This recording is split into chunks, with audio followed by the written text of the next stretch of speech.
Yeah, he have potential. He have a lot of skills. He have a lot of potential to be one of the biggest star in boxing. Do you think it's like a mental thing when you have all that pressure and you go in there and you get, like, some would say you got, like, embarrassed, kind of? It's hard. It's obviously it's hard. But, I mean, that was a big fight for him to take too, right? Yeah. I guess they could have both dodged Do you that. think that it was too early to take that fight, or do you think it was no. smart? What I think he need to do is take that loss and learn from that loss. He's young. He's still growing. Right. He's still learning. Now. There's no different from in the past. You'll see Ryan. I mean, in the past, I've said certain things. Not really. You know, young fighters will take it the wrong way when you say certain things sometimes. Right. Even like a while back when it's called divide and conquer. When I talked about like YouTube, I said, listen. I don't cry about you. I'm saying if that was his hustle, if he got a lot of followers from wherever he got them from, that's his hustle. Right. And he's supposed to say, yo, you can't knock my hustle no matter where I got him from. Right. I wish things would just be held accountable and then just held by the rules just so there's a standard. I'm not hating on the fight because I actually think Ryan Garcia knocks out Barrios. I think Barrios is horrible as a champion, maybe the worst champion I've ever seen in my life. Boxing pros predict an exciting clash between Ryan Garcia and Mario Barrios. Many expect a competitive fight, with the outcome likely decided in the later rounds, keeping fans on the edge of their seats until the final bell. Expected for Ryan and Barrios. You know, you beat Ryan recently. Dan was very outspoken about how he looked bad in that fight. What kind of Ryan do we expect coming into that fight versus Mario Barrios? I don't know. What are you guys all expecting? You know, there's something that keeps on saying, and I kind of agree to it, that we're uncertain what kind of Ryan we're going to get, right? Like what kind of, how's he going to see him come into the fight? Conor Ben said that. I've said that we don't know what to expect for what kind of Ryan. If we get a Ryan, obviously focused and training, he could beat a good fight versus Barrios. So what do you think?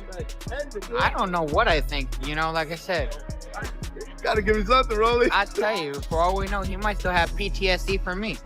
Think so? Yeah. Would you come out on a stream with him? Because now he's streaming. Would you be on a stream with Ryan? Oh, sounds like the bank account's running dry. Garcia has exceptional hand speed, arguably among the fastest in boxing today. And his left hook is a legitimate knockout weapon that has ended multiple fights instantly. So, what will be the reason? Like, would you say speed, power, timing, or IQ? I think speed, power. Ryan's a great fighter when he seems to be all together. But in all honesty, he shouldn't be fighting for a world title again. He just lost, and now he's fighting for a world title. So would you say that, so do you like this fight for Ryan right now? Yes or no? You basically just... I mean, if I was on his team, yeah, I would love it. But if I'm not on his team, I mean, I'm just being honest. He should not be fighting for a world title. And he's just coming off a loss. But the reality is what I said before. Social media is the reason why. Because Mario Barrios, even though he's a champion, he needs Ryan Garcia to get a big payday. Greg Hackett has openly questioned Ryan Garcia's readiness for his fight with Mario Barrios, suggesting that Garcia's focus and preparation may be lacking. He called the matchup a 50-50 fight, saying Garcia needs more than just his famed left hook to win, and highlighting concerns about his discipline and commitment entering this bout. Ryan and Barrios is actually a good fight, because when have we seen Ryan in the ring with somebody his height? You know what I'm saying? So I think we're looking at a real boxing match.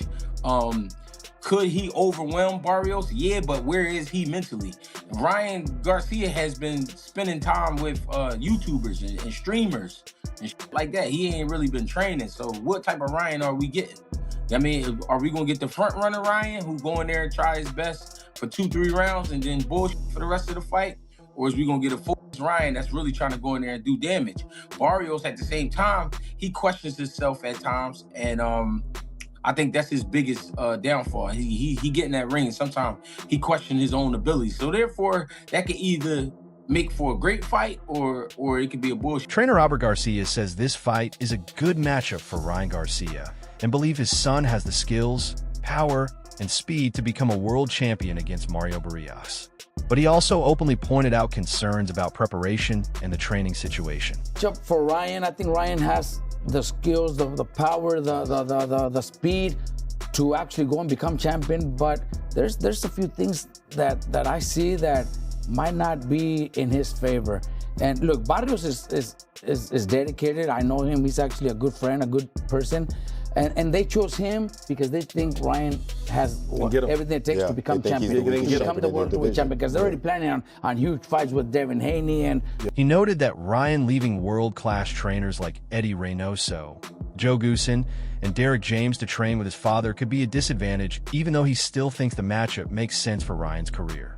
The fact that Ryan, has gone through 3 top trainers that would have done a great job, Eddie Reynoso, Joe Goosen, and Derek James. Correct. And he's not training with neither of them. He's training with his dad, which I'm not saying the dad is not, the dad brought him through the amateurs, but when he left his dad or went to seek a different trainer, before he came back to his dad, he went through 3 different trainers. Wow. That means all 3 are not good enough to, they're all 3 are the best in the world. Here's the question. Did Ryan Garcia ever allow those trainers to be the boss? That's why he's back with his dad, because he's the boss. That's why. Yeah. Look, Joe Goosen, I know Joe Goosen. My brother used to train with him. He's not going to just let you get away with stuff like that. Derek James shouldn't either. Eddie Reynoso doesn't need. He's made so much money with Canelo that if you want to come to me, it's going to be under my rules. Mm-hmm. And if that didn't work, then Ryan's back. So that's I give that big advantage to Barrios. Ryan Garcia's coaching history is highlighted, noting he previously trained under Joe Goosen before working with other coaches and his father. Goosen, now training Mario Barrios, introduces a personal dynamic as he knows Garcia's strengths, weaknesses, and strategies. This is an interesting dynamic in this fight. Ryan Garcia, when he was coming up through the amateurs, it was mostly him and his dad going to tournaments and Ryan learning there. But when he got to Los Angeles, he got to work with Joe Goosen at 10 Goose Gym. And this was around, I think, the time where Ryan was 17 years old, and Joe ended up being his coach for a while. Ryan ended up leaving, going to work with Canelo, then going to work with Derek James, then coming back to Joe for a little bit. And I think now he's just trained by his dad for this fight. So there's been a lot of back and forth for this fight, because now Joe Goosen is training Mario Barrios, who previously had worked with Bob Santos for the last couple of fights. But the dynamic being Joe Goosen knows everything probably there is to know about Ryan Garcia from training him for so long. Garcia knows everything there is to know about Joe, or at least how Joe coaches, what he's going to try to look to implement with Barrios toward Ryan Garcia. It's both guys knowing their biggest secrets, they're knowing their greatest weapons and how to prepare for each. At the press conference, this tension surfaced through a playful but pointed exchange of words between Garcia and Goosen, creating added motivation for Ryan while adding drama and narrative intrigue to the fight buildup. Found out that Joe was going to go ahead and train Mario Barrios. I was taken back. I'm not going to lie. I was thinking, well, what the heck's going on here? Why would a coach that trained my son all of a sudden turn around and train somebody else to go against my son? He told me a while back that he's done this in the past. He would train someone, then later on he would go against them. Again, I think it's not right, but maybe it's something he has to prove, or it's just an ego thing. But I also remember that he told me specifically that when Ryan is 100%, no one can beat him. And I'm going to tell you this right now, Ryan is 100%. No one can beat him. And I'm going to tell you this right now, Ryan is 100%. Chris Algieri highlights that boxing often favors popularity over merit, with selective matchmaking allowing fighters like Ryan Garcia to get title shots despite recent losses. He notes Mario Barrios is particularly vulnerable in the welterweight division, making him an easier target for high-profile bouts. At it, Chris, this idea that selective matchmaking here, that you want an opportunity at 147 pounds. 147 is not, the prince of titles like it once was. But this idea that Barrios, to Paulie's point, might be the most vulnerable person in the mix. This idea that obviously he's targeting a shot at 147. What do you think of it? Well, I mean, everything the champ said is absolutely right.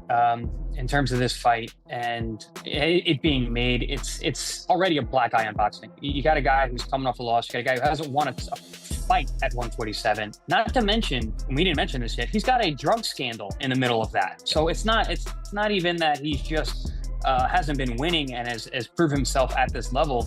He's literally cheated to get here and been caught and was suspended for it. But this is boxing, like the champ said, and it's unfortunate that we reward people who fail up. And just because they're popular, just because they put butts in seats, and Ryan does do that. And listen, I know, champ, you think that Ryan is going to knock Barrios out? He might, but he also might fumble the bag again, and he might pull a Rollies and go out there and throw 7 punches around and end up losing to a guy like Barrios. Maybe throw 7. Our channel, Knockout Nation. Stay connected with us for the latest boxing news, highlights, events, and stories. Subscribe and turn on notifications so you don't miss any updates. Don't forget to check out our other videos as well. Until next time, take care and stay safe.